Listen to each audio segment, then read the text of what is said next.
Good day to our respective instructor and to our fellow classmates.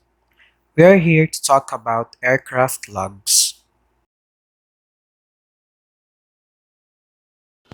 Maintenance records.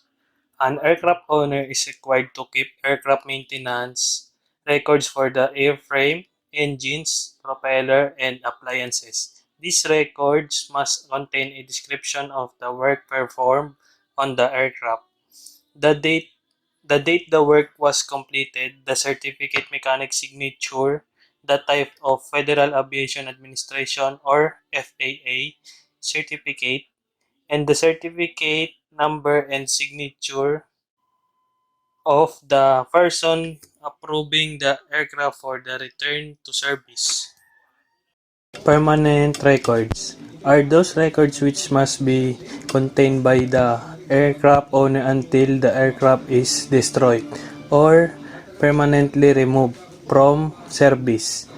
If the aircraft is sold, the permanent records must be transferred with the aircraft. The six types of records in this category are: number one, the total time in service of the airframe, each engine, and each propeller. Number two, the current status of life limited parts of each airframe's engines, propeller, and appliance.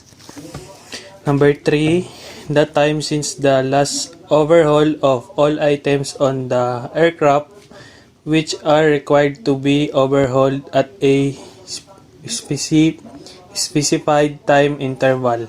Number four, the current inspection status of the aircraft and the time since last inspection. Number five, the current status of applicable airworthiness directives, including the method of compliance, the airworthiness directives number and revision date, and the time and when the next action is required, if any.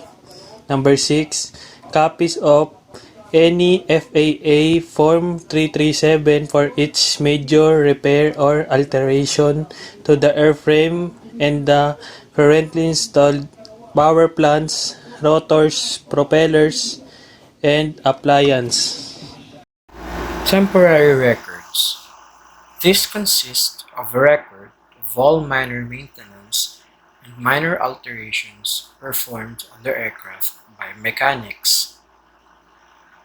It is also a record of the required inspection performed on the aircraft, whether it is a 100-hour, annual, a progressive inspection, or any other required or approved inspection.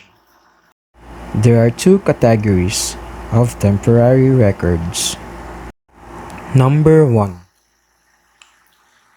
Records of maintenance to an airframe, engine, propeller, rotor, or appliance. Number 2. Records of the 100-hour, annual, or progressive inspections. Maintenance record entries. Upon completion of the work, the person releasing the aircraft to service must make a logbook entry containing at least the following information. Number 1. A description of work performed or reference to acceptable data. Number 2. The date the work was completed. Number 3. The name of the person performing the work. Number 4.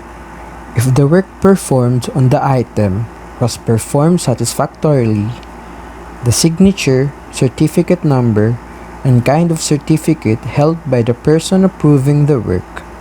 The signature constitutes the approval for return to service only for the work performed. Proper management of aircraft operations begins with a good system of maintenance records.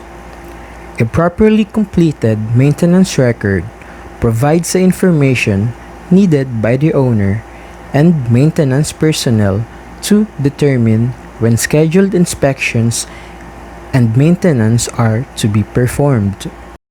Thank you for watching. Have a nice day.